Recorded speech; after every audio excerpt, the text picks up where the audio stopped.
Turn it over to Joe Ciardullo, who's going to say a few words also as the campaign manager.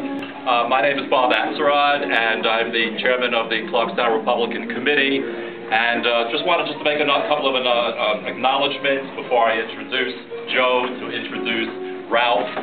We have over here, we have Christopher Carey, who's running for the legislature, Legislative District number 9.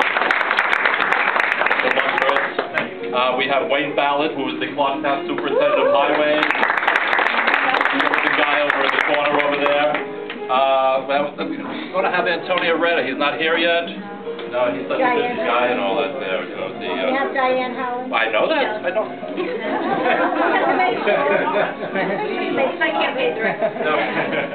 We have Diane Holland, who's a candidate for Clarkstown Town Clerk.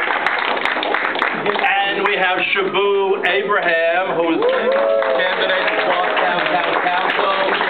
And here's Antonio Retta, who's a candidate for Clarkstown Town Justice. And you always make an entrance like that? That's really good. All right, I'm just going to say just a few words. Well, maybe not.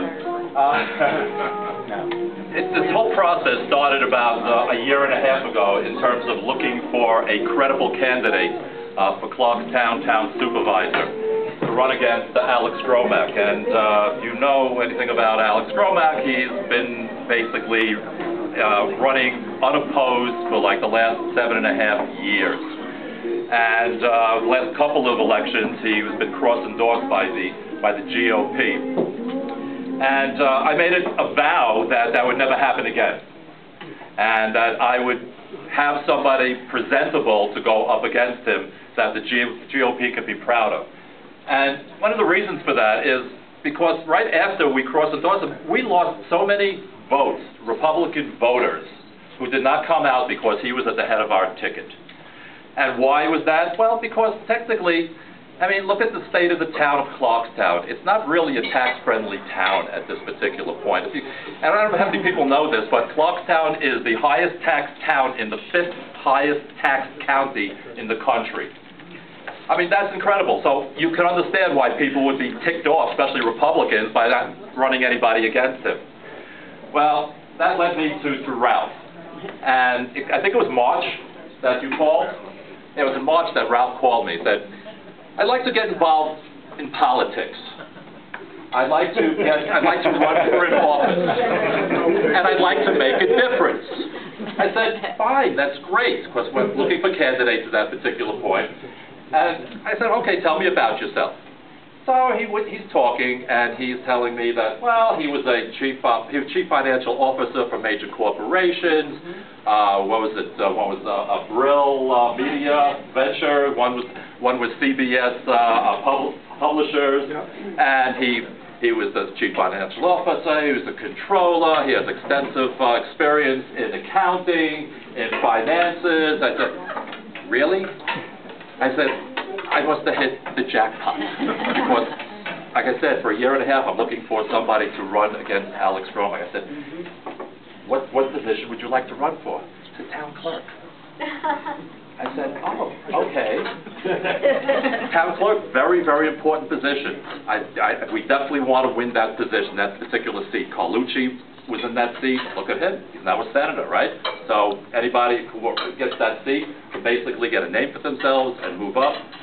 I said, listen to what I have to say. If you really want to make a difference, if you really want to get into politics, and that's not the position for you. With your credentials, you are perfect for Clarkstown Town Supervisor.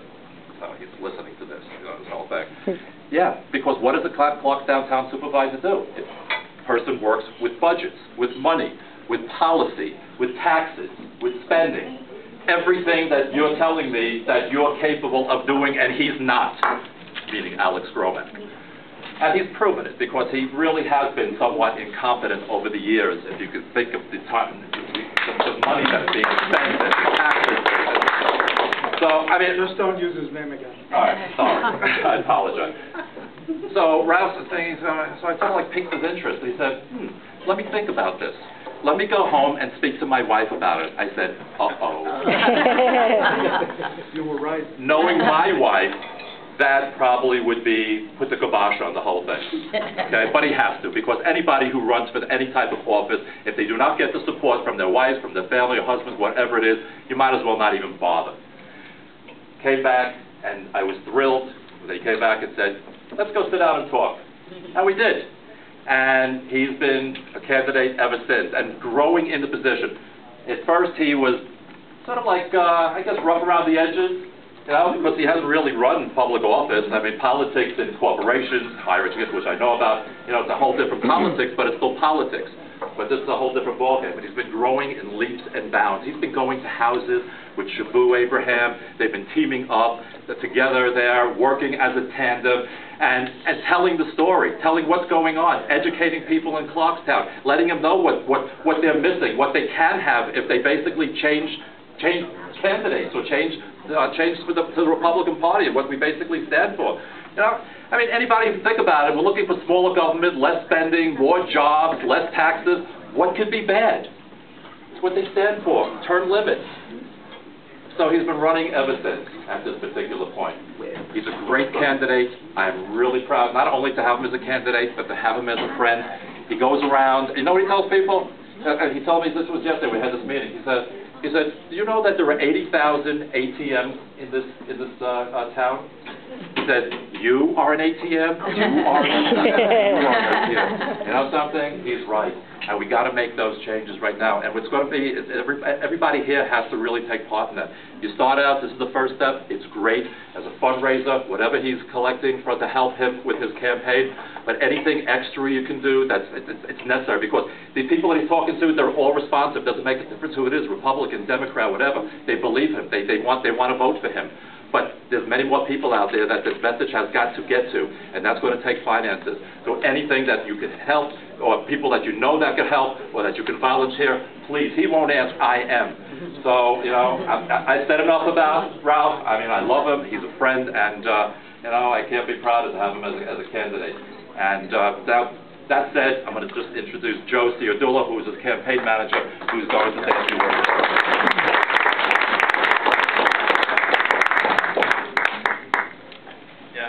Bob said, I'm Joe Ciardullo, and just want to thank everyone for coming and supporting Ralph.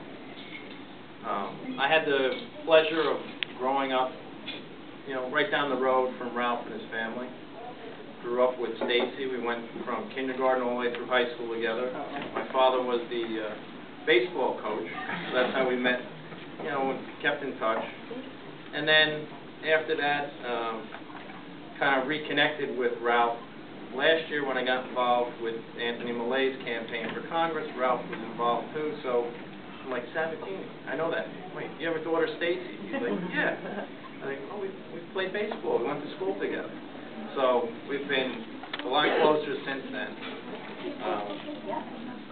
You know, then after working with Tony's campaign, I said, you know, this is pretty good. I like doing politics, that kind of stuff. So I was contemplating the idea of kicking around of running for town board and saying, well, if I run, we got to get someone else to run also. So I called up Ralph and I said, let's meet. This was in December. Let's meet for dinner. We went to New City Diner. I said, Ralph, you're the perfect guy to run for supervisor, and with Barrett. So we had this little discussion, and Ralph said, oh, it's a long shot. We don't know what'll happen, but he said, you know, if he considered, he said, if he got the support of the Republicans, which we didn't think we would get, we would make a big run of it. Well, here we are. We got the Republican backing. We got the line. So now we're full speed ahead, and we're going to win this election. You know, Ralph, if you don't know, he's married to his wonderful wife, Barbara. They have 2 children. Stacy and Matthew, and he has 4 wonderful grandchildren. Ralph's been in Clarkstown for over 40 years. He knows what growing up in Clarkstown is all about, as do myself and others here, and have seen the changes throughout the years. You know, and as Ralph will tell you, unfortunately, Clarkstown has a problem. You know, taxes are out of control, and it's getting harder and harder to afford living here in Clarkstown. I mean, so hard that his kids can't live in the town they grew up in. They had to move away, but not too far. So, being a problem solver that Ralph is, he feels that he can give back to the community, utilizing his 40 years of business experience and make Clarkstown affordable again for all of us. So, one other thing, what I like about Ralph, he pays very well. So, my salary and Janine's and others, and actually he's going to pay everyone's salary. Everyone in here is going to get paid because Ralph is going to get us all a tax cut. Yes. So your payment will be a tax cut. That's a guarantee. And it's my pleasure to introduce the next supervisor of Clarkstown, Ralph Sabatini.